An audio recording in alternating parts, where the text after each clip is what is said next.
It wasn't shouted on stage. It wasn't printed in a headline. And it wasn't said to his face. It was whispered backstage, the kind of comment people think no one important will hear. But Elvis Presley heard it. And once the word reached him, it didn't leave. Stay until the end. Because this is the story of the night, a single sentence followed Elvis all the way to the edge of the stage and changed how he heard the crowd forever. Elvis wasn't meant to hear it. That was obvious from the way the conversation stopped the moment he stepped closer. The hallway outside the dressing rooms was narrow, poorly lit, filled with the low hum of pre-show movement.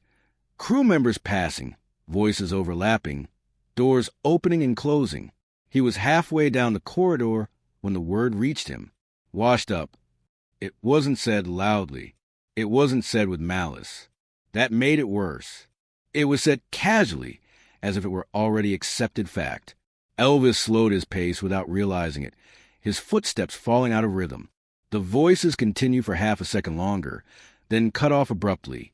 Someone had noticed him. Too late. He didn't turn around. He didn't confront anyone. He didn't even stop walking. But something inside him went still. Elvis entered his dressing room and closed the door behind him, the sound softer than usual. The room looked the same as it always did. Mirrors lit, costumes ready, the faint smell of cologne and warm stage lights. None of it registered. The word repeated itself in his head, stripped of context, stripped of tone, washed up. He sat down slowly, elbows resting on his knees, staring at the floor. It wasn't the insult itself that cut deepest. It was the familiarity of it.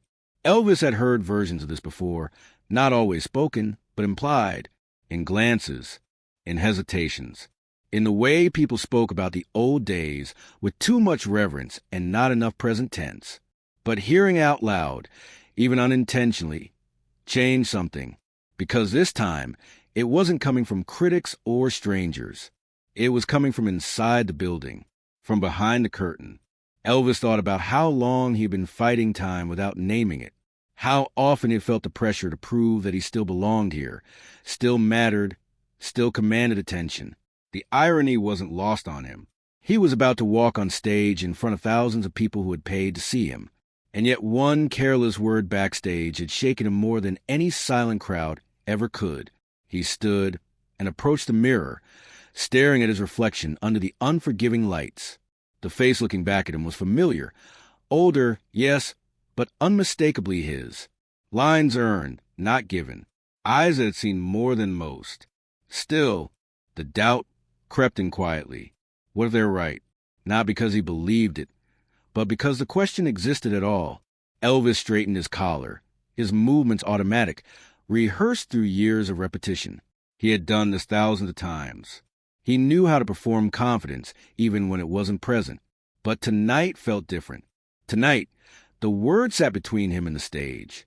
He imagined crowd, not cheering, not clapping, but watching, evaluating, deciding whether he still deserved to be there. He hated that thought, not because he feared judgment, because he feared agreement. A knock came at the door. Someone announced it was almost time. Elvis nodded once, though no one could see it. As he took a breath and reached for the handle, he realized something unsettling. That single word hadn't wounded him because it questioned his success. It wounded him because it questioned his relevance. And relevance, he knew, was the one thing fame never guaranteed forever. The door opened. The noise of the arena rushed in. And Elvis stepped forward, carrying a word he never asked to hear and couldn't unhear. The roar of the crowd hit him like it always did. Loud, immediate, overwhelming. But this time it didn't lift him. It pressed down. Elvis stepped onto the stage with his head high, posture straight, smile practiced. From the outside, nothing looked different. The lights burned hot. The band was ready. The audience surged forward with excitement. Yet inside, the word followed him. Washed up, it threaded itself through the applause, through the cheers that once felt unquestionable. Elvis felt himself listening differently now. Not for energy, but for evaluation. Not for love, but for confirmation. He reached the microphone and wrapped his fingers around it, grounding himself in something solid. The metal was cool against his skin. Real. Reliable. He opened his mouth to speak. The crowd roared again. For a moment, the doubt hesitated. Elvis took a breath and began. The first song carried him forward on instinct alone. His body knew what to do even when his mind didn't. The timing, the movement, the phrasing, all of it flowed with muscle memory honed over years. But between the notes, the question lingered. Are they cheering because of who I am or who I was? Elvis scanned the front rows, not looking for admiration, but for signs. Faces were lit with excitement, phones raised, hands clapping in rhythm. They looked happy. Still, the insecurity pressed. He remembered other nights, earlier nights, when the stage felt like armor, when stepping into the light erased every doubt, every fear, every whisper from behind closed doors. Tonight, the light felt exposing.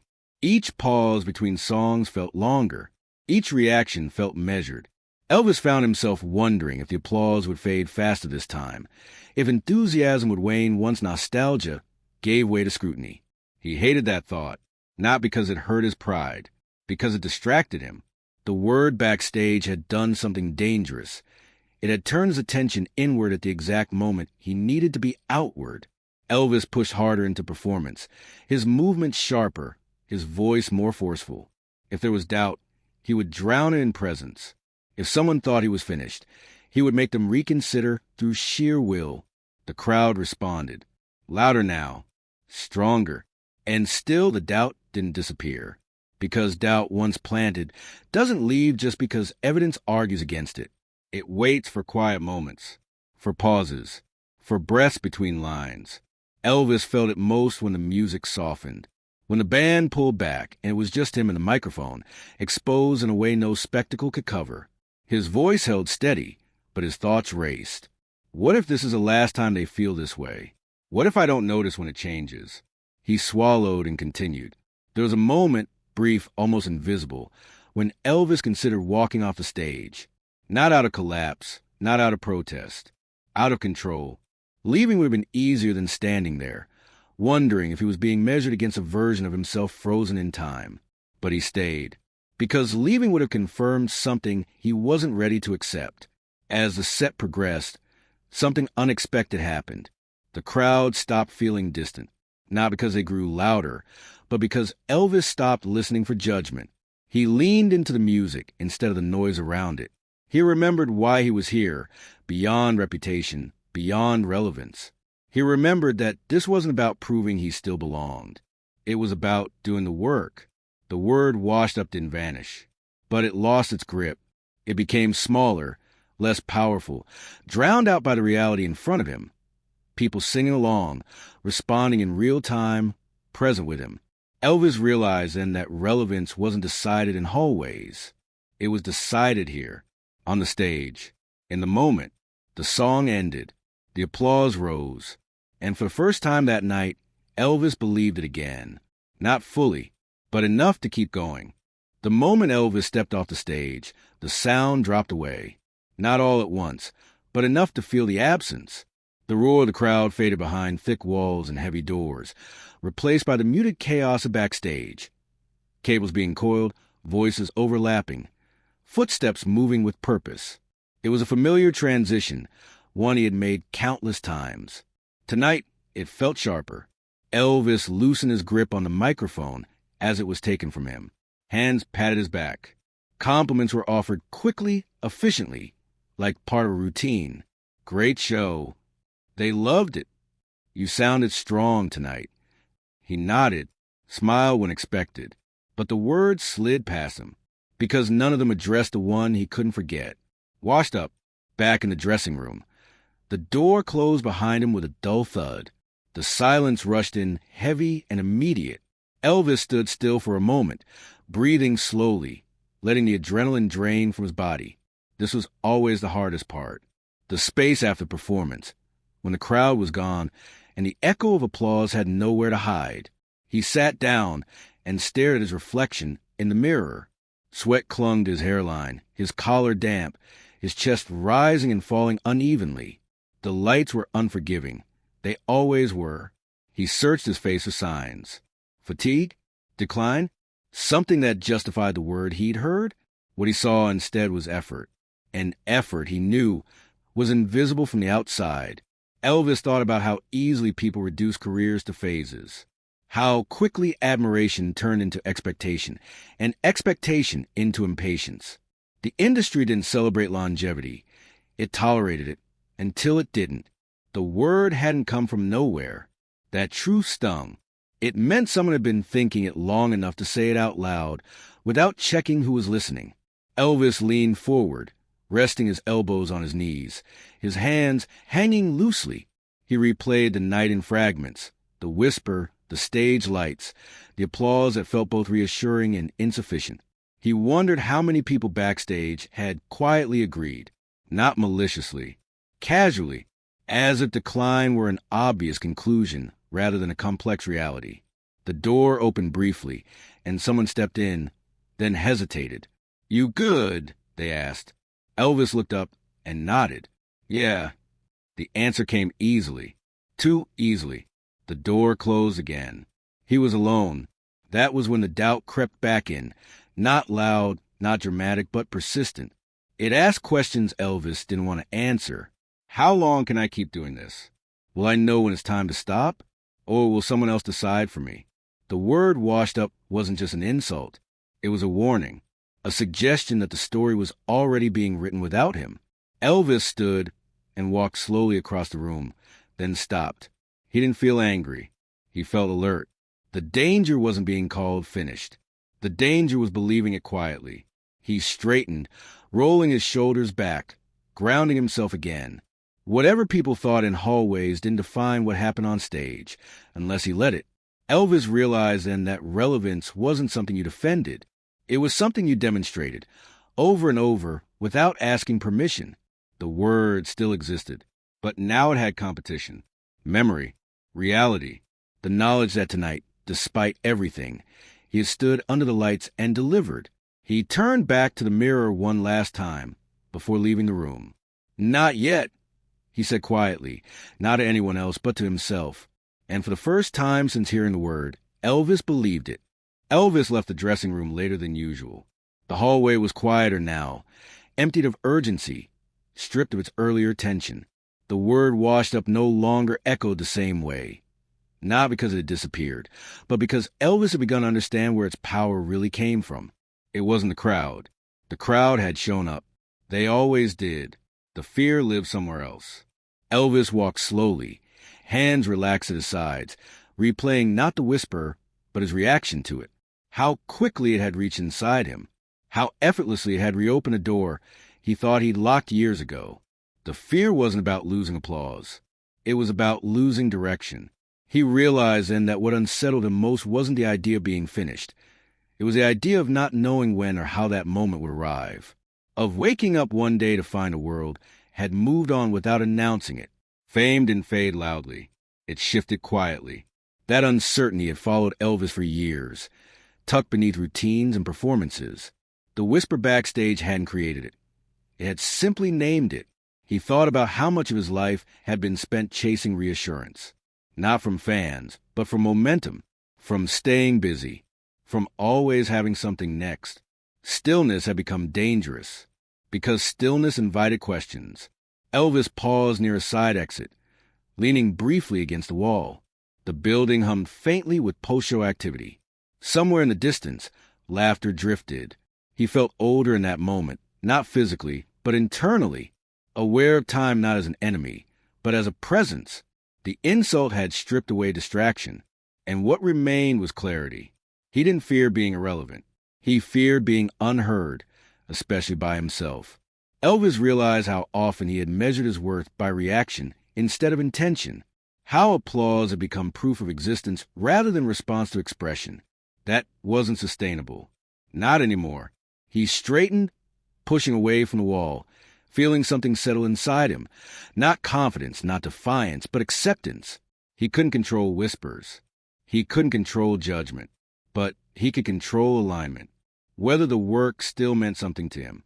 Whether the stage still felt honest. Whether the voice he trusted most was his own. As Elvis stepped outside into the night air, he understood something quietly liberating. Being called washed up didn't mean he was finished. It meant someone else had stopped listening. And that didn't have to be his problem. Elvis didn't announce it to anyone. There was no declaration, no moment of defiance, no dramatic promise spoken aloud. The decision formed quietly, the way the most permanent ones often do, without witnesses. He sat alone later that night, long after the arena had emptied and the noise had faded into memory. The room was dark except for a single lamp, its light soft and unassuming. Elvis rested his forearms on his thighs, head slightly bowed, breathing slow. For years, decisions in his life had been shaped by response, by schedules, by expectations that arrived already formed. Even resistance had often been reactive, a push against pressure rather than a movement towards something chosen. This decision was different. It wasn't about proving the whisper wrong. It wasn't about silencing critics. It wasn't even about staying relevant. It was about honesty. Elvis realized that the word washed up had hurt because part of him had been afraid it might one day be true, not in the way people meant it, but in the sense of losing connection to why he began in the first place. He didn't want to be someone who kept going out of fear of stopping. He wanted to be someone who continued, because the work still mattered. That distinction settled something deep inside him. Elvis thought about the performances that had felt empty despite applause. The nights when he delivered perfectly but felt absent from his own body. The way momentum had sometimes replaced intention. He understood now that longevity wasn't measured by duration. It was measured by alignment. He made a quiet promise to himself. Not a vow of reinvention. Not a pledge of withdrawal. Simply this. He would no longer step on stage out of obligation alone. If the work didn't feel honest, he would stop and ask why. If the pace felt punishing, he would slow it. If the voice inside him asked for rest, he would listen. No one else needed to know, because this wasn't a public shift. It was a private recalibration. Elvis leaned back in a chair and closed his eyes, letting the decision settle, without forcing it into shape. He didn't feel triumphant. He felt steady. And steadiness, he knew, was more durable than defiance. The word didn't disappear overnight. Washed up still surfaced occasionally, in memory, in doubt, in moments of fatigue, when old insecurities reached for familiar language. But it no longer controlled him, because Elvis had reframed it. The insult had once implied an ending he didn't get to choose. Now, it reminded him that choice was the only thing that mattered. He continued performing. He continued working. But something subtle had changed. He was more selective, more present, less willing to drown discomfort in momentum. People noticed, but they didn't understand. And that was fine. The crowd still came. The lights still rose. The music still carried him forward. But Elvis felt anchored now, not to reputation, but to intention. One night, long after, he caught his reflection in a mirror backstage and paused. The face looking back at him was older, yes, more worn, but it was also unmistakably alive, not chasing the past, not apologizing for time, still choosing to show up. Elvis smiled faintly. The word had tried to define him. It failed, because relevance isn't decided in whispers, and worth isn't erased by age. The night he heard someone call him washed up didn't mark a decline. It marked a boundary, one he decided, quietly and permanently, never to cross.